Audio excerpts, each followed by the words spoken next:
بسم اللہ الرحمن الرحیم۔ السلام علیکم ورحمۃ اللہ وبرکاتہ۔ رمضان میں اعتکاف کا طریقہ اور فضائل۔ الحمدللہ، رمضان المبارک کی بابرکت گھڑیاں ہمیں نصیب ہو رہی ہے۔ یہ وہ مہینہ ہے جس میں اللہ تعالیٰ کی رحمتیں نازل ہوتی ہے۔ اس مہینے کے آخری عشرے میں ایک خاص عبادت ہے جسے اعتکاف کہا جاتا ہے۔ آج ہم سیکھیں گے کہ اعتکاف کا صحیح طریقہ کیا ہے اور اس کی فضیلت قرآن و حدیث کی روشنی میں کیا ہے۔ اعتکاف کی فضیلت: اللہ تعالیٰ قرآن میں فرماتے ہیں وَلَا تُبَاشِرُوهُنَّ وَأَنْتُمْ عَاكِفُونَ فِي الْمَسَاجِدِ۔ ترجمہ: اور جب تم مسجد میں اعتکاف بیٹھتے ہو تو اپنی بیویوں سے مباشرت نہ کرو۔ رسول اللہ صلی اللہ علیہ وآلہ وسلم نے فرمایا، جس نے اللہ کی رضا کے لیے ایک دن اعتکاف کیا، اس کے اور جہنم کے درمیان 3 خندقوں کا فاصلہ کر دے گا، اور ہر خندق کی چوڑائی مشرق و مغرب کے فاصلے سے زیادہ ہوگی۔ اعتکاف کا طریقہ: نیت: اعتکاف کے لیے دل سے نیت کی جائے کہ یہ عبادت اللہ کی رضا کے لیے کر رہا ہو۔ زبان سے نیت یوں کی جا سکتی ہے: نویت الاعتکاف للہ تعالی۔ اعتکاف کی جگہ: مرد حضرات مسجد میں اعتکاف کریں، خواتین گھر میں ایسی جگہ مخصوص کریں جہاں کوئی خلل نہ ہو۔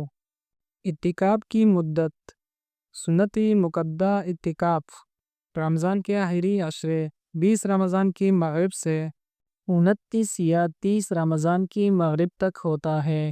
نفلی اعتکاف ایک دن یا چند دن کے لیے بھی کیا جا سکتا ہے۔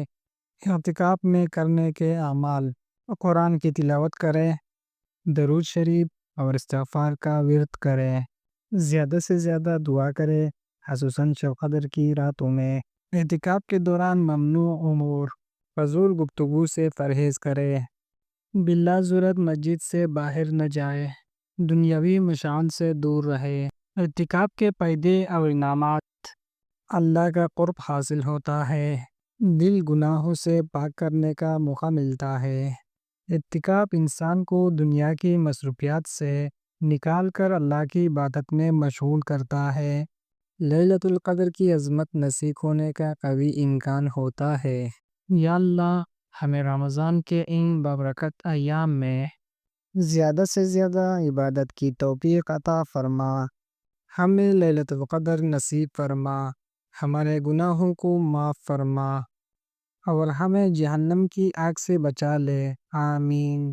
جزاک اللہ خیراً۔ ہماری ویڈیو دیکھنے کا بہت شکریہ۔ اگر یہ معلومات آپ کے لیے مفید ثابت ہوئی ہے تو اسے دوسروں کے ساتھ شیئر بھی کریں۔